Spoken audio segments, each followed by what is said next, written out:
se couvrait de vêtements somptueux et de bijoux hors de prix pour rassurer le petit garçon pauvre d'Ajaccio. Ce petit garçon qui craignait toujours de ne pas être à la hauteur.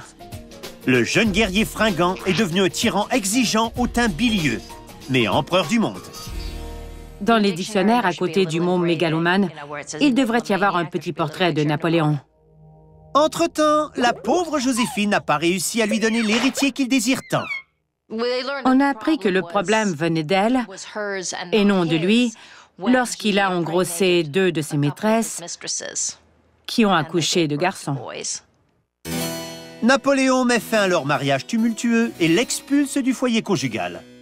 Elle était anéantie et elle l'a supplié de ne pas la répudier.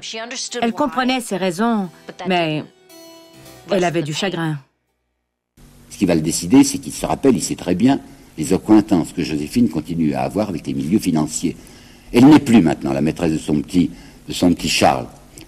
Au début de l'année encore, elle lui avait écrit une lettre en lui disant « Fais-moi passer 50 000 francs, je t'envoie 1000 baisers », ce qui faisait donc 50 francs de baisers. Maintenant, elle continue à faire des trafics avec la maison Baudin grâce à Charles, mais enfin, elle n'est plus sa maîtresse. Seulement, c'est justement ces accointances de sa femme avec les milieux financiers qui sont pour lui d'une extrême importance. On ne peut pas réussir le coup qu'il veut réussir si on n'a pas des financiers avec soi.